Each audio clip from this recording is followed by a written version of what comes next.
اور جس سے منع کرے اس کا ارتکاب نہ کروں، اور مجھے اس شخص کی سی موت دے جس کا نور اس کے آگے اور اس کے داہنی طرف چلتا ہو، اور مجھے اپنی بارگاہ میں عاجز و نگونسار اور لوگوں کے نزدیک باوقار بنا دے، اور جب تجھ سے تخلیے میں راز و نیاز کروں تو مجھے پست و سرافگندہ اور اپنے بندوں میں بلند مرتبہ قرار دے، اور جو مجھ سے بے نیاز ہو اس سے مجھے بے نیاز کر دے،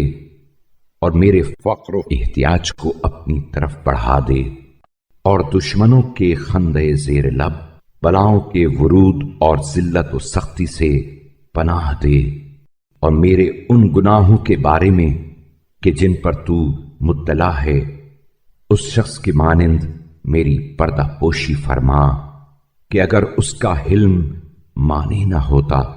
تو وہ سخت گرفت پر قادر ہوتا، اور اگر اس کی روش میں نرمی نہ ہوتی تو وہ گناہوں پر مواخذہ کرتا، اور جب کسی جماعت کو تو مصیبت میں گرفتار یا بلا و نکبت سے دوچار کرنا چاہے تو در صورت کہ میں تجھ سے پناہ طلب ہوں اس مصیبت سے نجات دے، اور جبکہ تو نے مجھے دنیا میں رسوائی کے موقف میں کھڑا نہیں کیا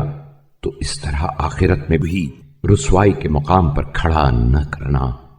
اور میرے لیے دنیاوی نعمتوں کو اخروی نعمتوں سے اور قدیم فائدوں کو جدید فائدوں سے ملا دے، اور مجھے اتنی مہلت نہ دے کہ اس کے نتیجے میں میرا دل سخت ہو جائے، اور ایسی مصیبت میں مبتلا نہ کر جس سے میری عزت و آبرو جاتی رہے،